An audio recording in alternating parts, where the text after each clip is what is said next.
Dieu lui est pardonné. He said, I would like to know exactly what mistake Hazrat Adam alayhi salatu wasalam has committed, and after that, after he was expelled from paradise, why he was not accepted back there.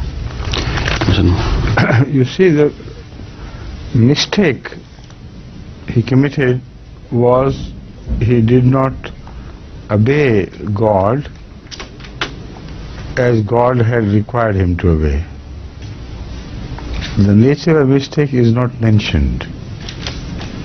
It's not mentioned in the Holy Quran, it's not mentioned in the Bible, so people keep guessing. The mistake is introduced only in terms of metaphors or spiritual terms, like he was told not to eat the fruit of a certain tree and he ate the fruit of that certain tree.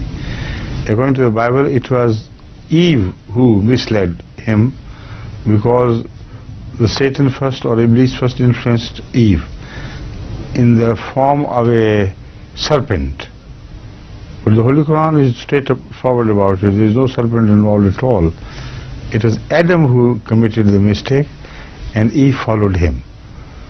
It's a great tribute to women folk, that the Holy Quran, and a very great tribute to the Holy Quran.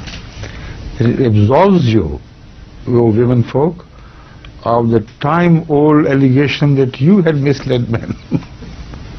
Alhamdulillah, barakallahu lakum. So, it was the other way around, right? But if I continue, there will be no time for translation. He will have to translate after you have left. So we better stop it here, and later on we can explain this question. Please translate it.